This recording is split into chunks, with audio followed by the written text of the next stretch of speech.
Welcome back to the channel, everybody. I'm Trevor with Maker Experiment, and today we're going to talk about vector files. Let's get into it.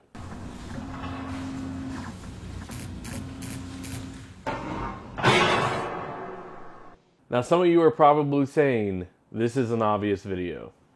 For some people it is, but for other people that aren't familiar with what they are, this can be very difficult to understand sometimes. So that's why I am making a video dedicated just to this topic. In order to highlight this, I'm going to jump over to the computer and show you some examples. On my screen here, I have a vector file on the left-hand side and a raster file on the right-hand side. They look exactly the same right now. No big difference. When I think about a raster file, I think a photo. So anything you take with your camera, that when you scale it up, it's going to start becoming grainy.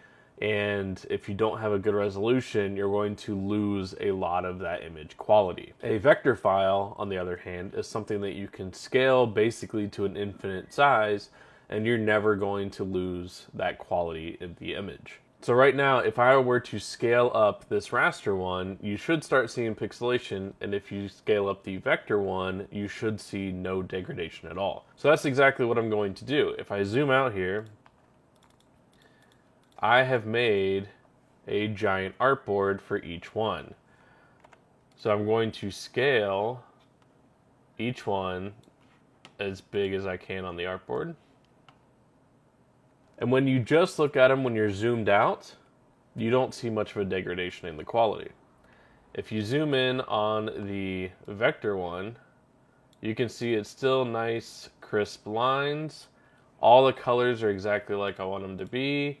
There's no degradation in quality from what the little one was. On the flip side of that, if I go over to the raster side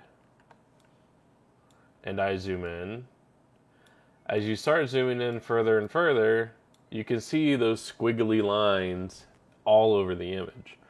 So as I pan around the image, I've lost quality everywhere. This is what happens when you are using raster files. So as I move down the can here, you can see that I've lost quality on all of the colors. It doesn't matter which one. And as I zoom in further, the worse it gets. It doesn't get any better. There are a few different file types that are vector files. There are SVG, EPS, AI, there's a CorelDRAW specific one, as well as PDF. There are some caveats to those file extensions. For example, all of the files, if you want it to be a vector file, have to be created in a vector program. Programs that are vector programs would be CorelDRAW, Adobe Illustrator, Affinity Designer, Inkscape. There are others out there, but those are some of the most common ones. You can't simply make a file a vector file by changing the extension. For example, I've had this happen to me where a customer provided a .jpg or JPEG file, but what they did was they took that JPEG off and they just put .ai. And they thought that that would magically make it a vector file, and that's not how that works. It's still the same grainy file, it just won't open at that point. The best vector files are going to come from being created in those programs. There are things out there such as image traces or online converters that claim to convert your JPEG or raster type file into a vector file, and while many of them do work okay, they're not perfect in a lot of ways. Just make sure that whatever you're doing when you convert it, that it looks good in the end. Sometimes you'll get weird lines that it just interpolated them incorrectly. So just make sure that if you are using a converter or an image trace or anything like that, that you are getting a good quality image in the end.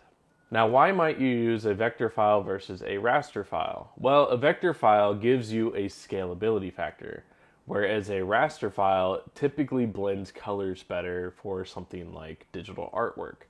So it just kind of depends on what you're going to be creating. If you really don't need that blending capability, a vector file is really the best way to start creating some of that artwork because you can scale it to an infinite size.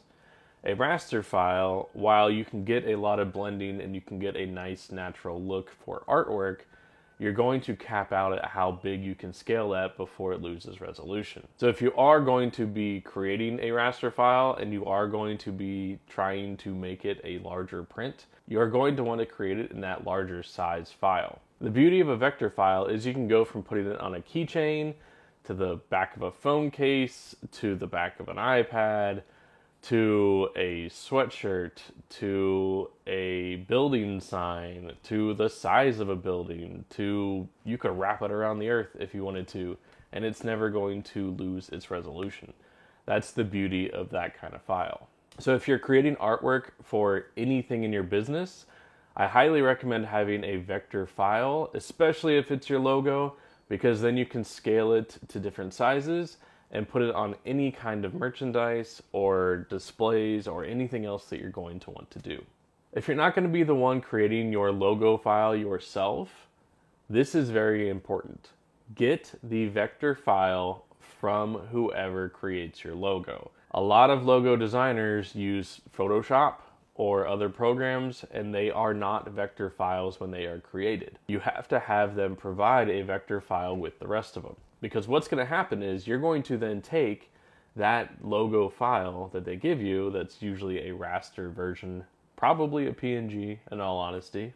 You're going to take that file and you're going to start putting it in as your reference image for different products. So if you bring it to me for laser machining, I'm going to tell you that I need a vector file in order to make that easier. I can work around it, but it's a huge pain in the butt. And it usually costs you more because it involves design work at that point in time.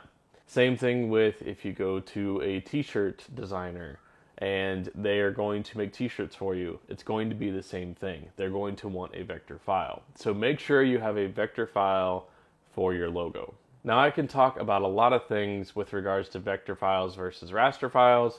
I just wanted to make a short video covering kind of the highlights of vector files and why they're important. If you have any other questions, put them in the comments below. I'll do my best to answer those. If you have any other topics for videos, put those in the comments below as well. If you like the video, give it a thumbs up, subscribe to the channel, turn on notifications so that you know when I come out with new videos. Be sure to check out my Instagram @MakerExperiment where I share stuff along the way. Enjoy your day. I'll see you in the next one.